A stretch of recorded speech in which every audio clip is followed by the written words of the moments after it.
आज तो प्रॉपर्टी की आईडी बनाने का बड़ा चक्कर हुआ है। 3 साल 2 साल से तो उसी के गेड़े खाते थे।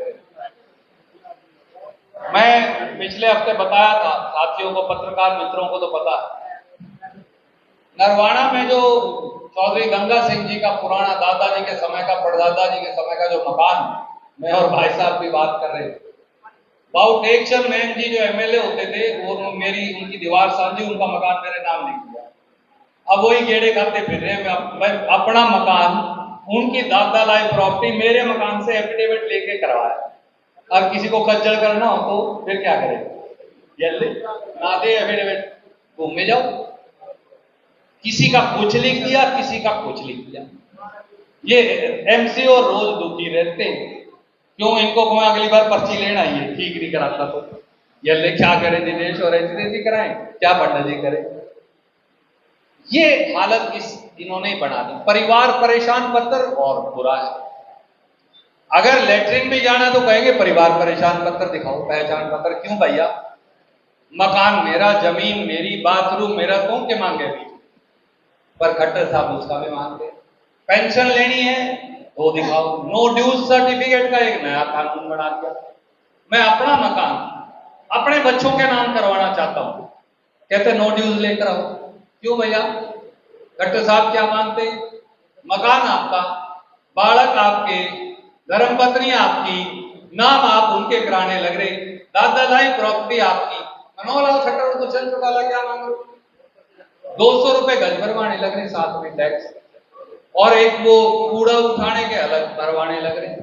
वो तो गणे पता नहीं है, बताओ कि भाई और बैठे है नहीं, 1200 300 रुपए महीना अलग है। तो ये इन्होंने इस प्रदेश की हालत कर रखी है। नौजवान भाइयों, आइए एक नई क्रांति का सूत्रपात करें। आज मैं आह्वान करता हूं। वैसे तो समाज का हर वर्ग पीड़ित है, पर अगर आप मुझे सही मायनों में पूछें तो 9 साल की मोदी सरकार और 9 साल की भारतीय जनता पार्टी और जजपा सरकार, 4.25 साल की मनोहरलाल खट्टर जी और दुष्यंत चौटाला की जोड़ी, अगर सबसे ज्यादा नुकसान, सबसे ज्यादा विश्वासघात, सबसे ज्यादा धोखा, छल और कपट अगर किसी वर्ग के साथ इन सरकारों ने किया है तो वो हरियाणा और हिंदुस्तान का नौजवान है। आज पूरे देश में सबसे ज्यादा बेरोजगारी की दर 36 और 37% हरियाणा में। आज हरियाणा का नौजवान 3.5 साल से नौकरी की तलाश में सीईटी पेपर को लेकर धक्के खा रहा। 3.5 साल लगे एक कॉमन एलिजिबिलिटी टेस्ट करने को, जो कॉमन एक्सप्लॉयटेशन टेस्ट बन गया है बच्चों के लिए, और जो उसका नतीजा निकाला वो 3.5 साल के बाद गलत पाया गया। 3 बार उसे दुरुस्त करने का मौका मिला, फिर भी दुरुस्त नहीं हो पाया। दूसरी बार भी जो नतीजा निकाला सीईटी का, वो भी गलत पाया गया। और 4 अगस्त 2023 को इसी महीने पंजाब हरियाणा हाई कोर्ट की एकल खंडपीठ ने सीईटी के नतीजे को सिरे से खारिज कर दिया। तब खट्टर साहब, दुष्यंत चौटाला, आनंद फानन में भागे और रातों रात अगले दिन सुबह टेम्परेरी स्टे ले लिया। हाई कोर्ट ने स्पष्ट निर्देश दिया कि आप किसी नौकरी का नतीजा नहीं निकाल सकते। इसके बावजूद भी 6 और 7 अगस्त को 12,117 पदों के लिए ग्रुप 56 और ग्रुप 57 पेपर लिया गया। क्या हुआ? 6 अगस्त दिन एतवार का पेपर जींद में लीक हो गया। पेपर माफिया ने उसे 25 से 35 लाख रुपए में बेचा। लोग पकड़े गए और मैंने उसी दिन बता दिया था कुछ नहीं होगा, ये कह देंगे कि तो वो पेपर ही नहीं था। तो फिर भाई पेपर अगर वो नहीं था तो आपने लोग पकड़े क्यों थे और दलाल पकड़े क्यों थे? जैसा खट्टर साहब और दुष्यंत चौटाला हर बार करते हैं वो वही करेंगे और कह दिया कि ये तो पेपर ठीक था। 7 अगस्त को अगले दिन उसी पेपर के 100 में से 41 सवाल पिछले पेपर वाले आ गए, यानी पेपर लीक हो गया। सिर्फ यही तो कहना बच्चों को, भाई कल वाला पेपर पढ़ के आ जाना, बदले में 20 लाख 25 लाख 30 लाख की रिश्वत ले लो। आप मुझे बताइए, एक से दूसरे दिन 41 सवाल अगर वही आएंगे, पहला पेपर 12वीं के लेवल का है, दूसरा बीए के लेवल का है। बीए के लेवल में 12वीं के लेवल के 41 सवाल 100 में से कैसे आ सकते? नतीजा ये हुआ कि जो चाहते हैं उनको पास कर देंगे, बाकी फेल। जब हमने इस बात के लिए आवाज उठाई तो कल शाम को खट्टर साहब ये कहते हैं मैं तो पेपर सेट करता नहीं। खट्टर साहब, इससे बड़ी जाति हरियाणा के युवाओं के साथ क्या हो सकती है? HSSC हेरा फेरी, HS 60 S सर्विस सी कमीशन, हेरा फेरी 60 सर्विस कमीशन मनोहर लाल खट्टर जी और दुष्यंत चौटाला की शय से चलने लग रहा है। सच्चाई ये, इसके मेंबर बीजेपी के सदस्य रहे, इसका चेयरमैन बीजेपी से जुड़ा हुआ है, इनकी नियुक्ति आपने की है, पेपर की सेट करने की एजेंसी ये लगाते हैं, तो मुख्यमंत्री और उप मुख्यमंत्री जिम्मेवार क्यों नहीं? आप खुद पेपर बिकवाते हैं, आप खुद पेपर लीक करवाते हैं, पेपर माफिया को आप पकड़ते नहीं, पेपर को मंडी में बेचते हैं, हरियाणा के युवाओं के भविष्य को मंडी में बेचते हैं और फिर कह देते हैं जोड़ा उठा लिया, मेरी तो कोई जिम्मेवारी नहीं, झंडे पाड़ दिए मैंने। तो लोग आपके झंडे पाड़ देंगे जिस दिन वोट पड़ेगी, याद रखना हरियाणा के नंबर। और ये पहला पेपर नहीं बिका, ये 43वां पेपर बिका है। पत्रकार साथियों को मैं याद दिलाना चाहता हूं, 43rd पेपर, 43वां पेपर हरियाणा में बिका। क्लर्क का पेपर बिका, एक्साइज इंस्पेक्टर का पेपर बिका, एग्रीकल्चर इंस्पेक्टर का पेपर बिका, पटवारी का पेपर बिका, HCS जुडिशियल का पेपर बिका, यानी क्लर्क और चपरासी से लेके जज तक के सारे पेपर बिक चुके। अभी HCS का पेपर हुआ, 38 सवाल उसमें भी मैंने पकड़ के बताए, पिछले दिन के पेपर के 38 सवाल अगले दिन फिर आ गए। 33 नंबर में आप पास हो जाओगे, 38 सवाल दोहरा दिए। क्यों मजाक बना रखा है हरियाणा के नौजवानों का? 4 साल से कोई सरकारी नौकरी नहीं दी और ये 12,117 पदों के लिए जो पेपर लिया ये चल नहीं सकते, क्योंकि ये जाम में ही सही नहीं है। ये स्टिल बोर्न चाइल्ड है, ये वो बच्चा है जो कभी रोया नहीं मां की कोख से पैदा होकर। ये सारी नौकरियां फिर खारिज हो जाएंगी। हरियाणा के बच्चों का मजाक बना रखा है, कभी पुलिस कांस्टेबल की भर्ती में मजाक बनाते, कभी चपरासी की भर्ती में मजाक बनाते, कभी क्लर्क और एक्साइज इंस्पेक्टर की भर्ती में मजाक बनाते। क्या हम इसलिए अपने बेटा बेटी को पढ़ाते हैं सैकड़ों हजारों रुपया खर्च करके? और क्या ये मेरे नौजवान भाई साथी, हमारे लड़के लड़कियां इसलिए पढ़ने जाते कि फिर मंडी के अंदर इनका भविष्य बोली लगाकर बेच दिया जाए? ये होने लग रहा है।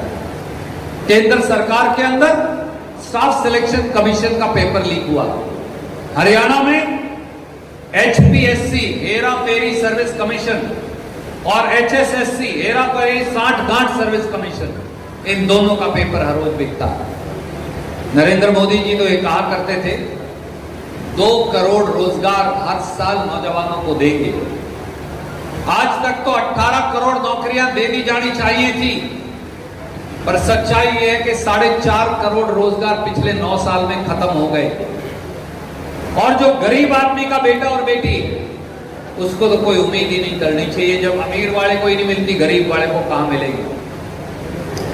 ये जितनी कॉन्ट्रैक्ट के पद हैं, जितने कौशल विकास निगम के पद हैं, इनके अंदर अनुसूचित जाति एससी समाज, बैकवर्ड क्लास बीसी समाज, इनका आरक्षण क्यों नहीं?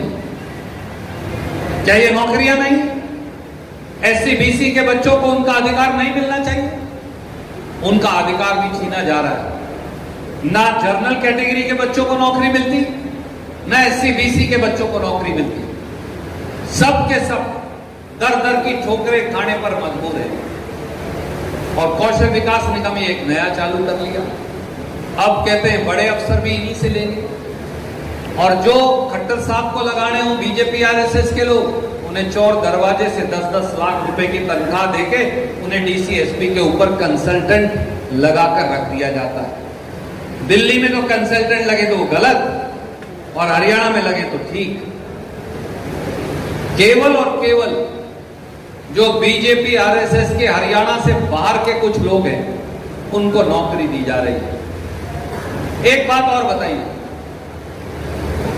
हरियाणा की नौकरी, उसमें 3/4 बच्चे हरियाणा से बाहर के कैसे लगने लग रहे हैं? एसडीओ बिजली बोर्ड की नौकरियां लगी, हमने गिनती करके बताई, उसमें 15% बच्चे हरियाणा के, 85% बच्चे हरियाणा से बाहर के। लेक्चरर की नौकरियां लगी, 80% बच्चा बाहर का, 20% यहां का। दूसरे टेक्निकल इंजीनियर्स की नौकरियां लगी, बिल्कुल यही। स्टेट अफसर की नौकरियां लगी, बिल्कुल यही। क्या हरियाणा में बच्चे पैदा होने बंद हो गए खट्टर साहब? या आप समझते हैं कि हरियाणा के लड़के और लड़कियां भी योग्य नहीं रहे? अपने इस जिले से बात कर लीजिए, याद करिए कोई नौकरी लगती थी, कैथल जिले के बच्चों का उनके गुण के आधार पर हर नौकरी के अंदर हिस्सा मिलता था। मुझे नहीं मिला, इस भाई को मिल गया, इसको नहीं मिला, आपको मिल गया, आपको नहीं मिला, वो पीछे भाई खड़ा उसको मिल गया। पहली बार पिछले 4 साल से एक बच्चे को भी रोजगार का मौका नहीं मिला, और 2-4 जिनको मिल गया वो सारा कोर्ट के अंदर भर्तियां चली गई। बच्चे धक्के खा रहे हैं। आज आप किसी घर का दरवाजा खोल के देख लीजिए, वो मंडी का व्यापारी हो, वो बाजार का दुकानदार हो, वो नौकरी पेशा आदमी का बेटा या बेटी हो, वो किसी गरीब एससी बीसी का भाई हो, वो किसी किसान का बेटा या बेटी हो, वो किसी और अगड़े समाज का बेटा या बेटी हो, आज किसी के लिए सरकार के खजाने में हिस्सेदारी का कोई स्थान बचा नहीं।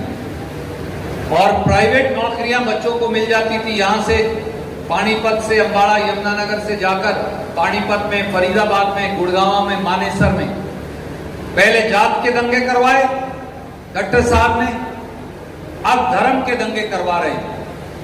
अब लगा कि जाति के दंगे नहीं चलेंगे, उसमें 150 लोग मरवाए। अब लगा धर्म के आधार पर दंगे करवाओ। हर रोज आप अखबार पढ़ते हैं, मानेसर की इंडस्ट्री ठप पड़ी है,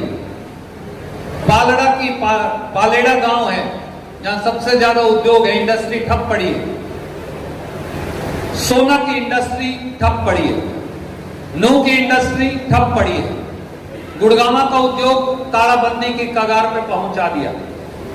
इसलिए कि जितनी लेबर के लोग थे, जब झगड़ा हुआ गाड़ियां जलाई, औरतों को, बच्चों को गालियां दी गई, जान का खतरा हुआ, लोग जिंदा जला दिए, मंदिर मस्जिदों के ऊपर आक्रमण करवा दिया, लोग फिर काम करने के लिए कहां से आएंगे? सारी की सारी लेबर भाग गई। आज डबल तनख्वाह के अंदर भी फरीदाबाद में, सोना में, तावड़ू में, मानेसर में, पालेड़ा में, बादशाहपुर में, गुड़गांव में काम करने वाला आदमी नहीं मिलने लगा। क्यों?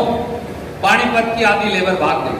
पानीपत के साथियों से मेरी बात हुई थी, उनकी भी ये हालत है। दोस्तों, साथियों, एक बात जान लीजिए, हरियाणा सरकार की नौकरी है 3 लाख, 3.5 लाख। हमें चाहिए 25 लाख नौकरियां।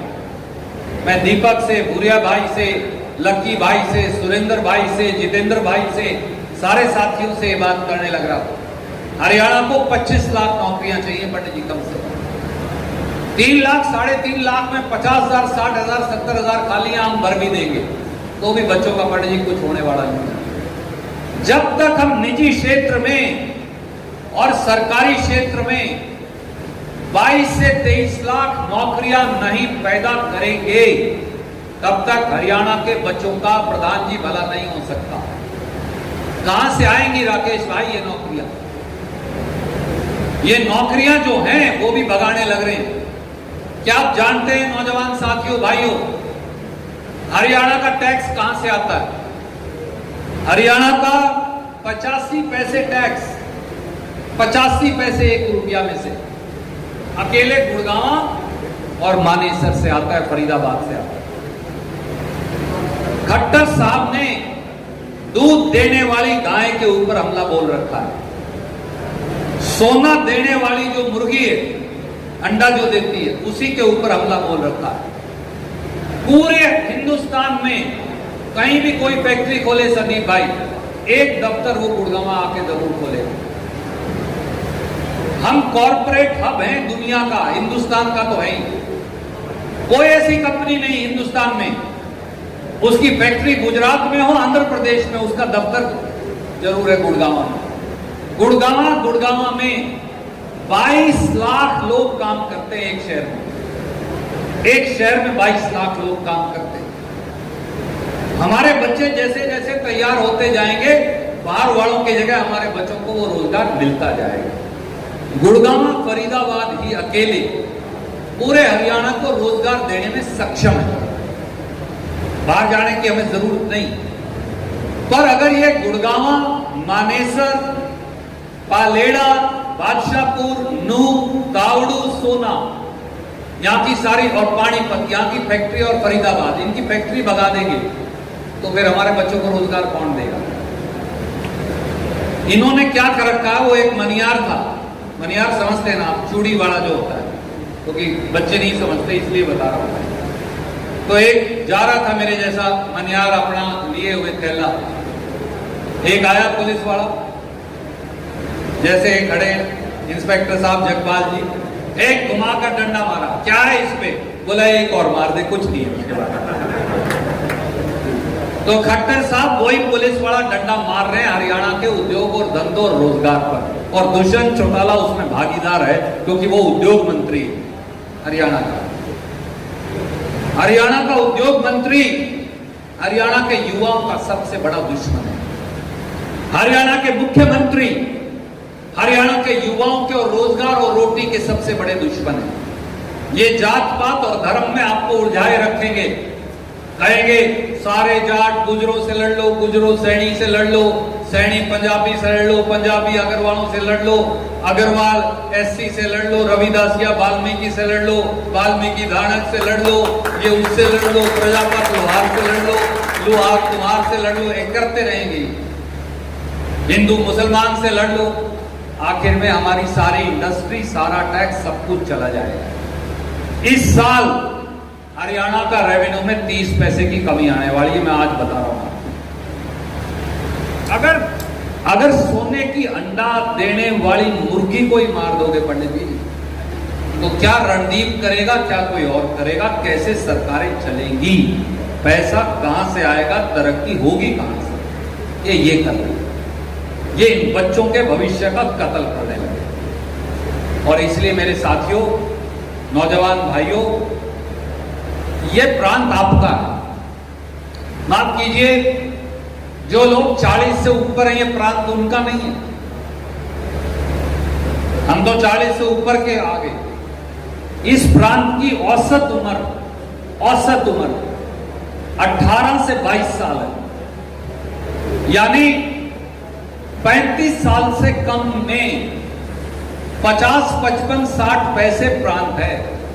35 साल से कम की आयु का भविष्य आपका है। हम बड़े भाई के तौर पर आपको राह दिखा सकते हैं, आपकी उंगली पकड़ सकते हैं। आप समझो, अगर ये सब कुछ बंद कर देंगे, ताला मार देंगे, तो ना रणदीप चालू कर सकता, ना कोई और उसे दोबारा चालू कर सकता। हमें 25 साल लगे मारुति लाने में, 25 साल लगे मारुति को डेवलप करने में। इंदिरा गांधी जी और संजय गांधी जी लाए थे और सोनिया गांधी जी और राहुल गांधी जी ने मारुति का उद्योग डेवलप किया था। उस उद्योग के सहारे फिर बाकी के उद्योग आए। मैं भी उद्योग मंत्री रहा हूं। जितने इंडस्ट्रियल एस्टेट दिखते हैं आपको, वो सारे आपके भाई के हाथ के बनाए हुए, समेत इंडस्ट्रियल एस्टेट नूह के। वो इलाके में मुस्लिम भाई ज्यादा हैं, सोना में भी ज्यादा थे। हमने बड़ी बड़ी सड़कें निकाली, 700-800 करोड़ रुपया इंफ्रास्ट्रक्चर पे खर्च किया हुआ। नतीजा ये हुआ कि हिंदू मुसलमान इकट्ठे रहने लगे और सोना जो कंप्लीटली मुस्लिम डोमिनेटेड इलाका था, अब वहां हर जात धर्म के, वहां कोरियन, जापानी और पता नहीं किस किस धर्म और जाति के लोग रहते हैं, क्योंकि हरियाणा के लोग सबका स्वागत करते हैं। हमारे बच्चों के लिए रोजगार पैदा हुआ। अगर उद्योग और धंधे पे ताला लगा देंगे तो 3.5 लाख है सरकारी नौकरियां।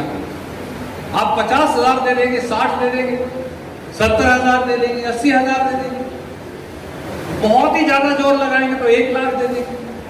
बच्चा तो 25 लाख है पास, कहां से लाओगे बाबा, कहां से लेकर आएंगे? 25 लाख बच्चे को रोटी देनी है आपको। उनके लिए सरकारी और गैर सरकारी, मेरे पास एक प्लान है। जब सरकार आएगी मैं आपको बता दूंगा। गांव के बच्चे को जितना नजदीक, शहर के बच्चे को जितना नजदीक, उसके शहर और गांव के रोजगार हो सकता है वहीं दे दो। आप 60,000 नहीं दे सकते ना, मत दो।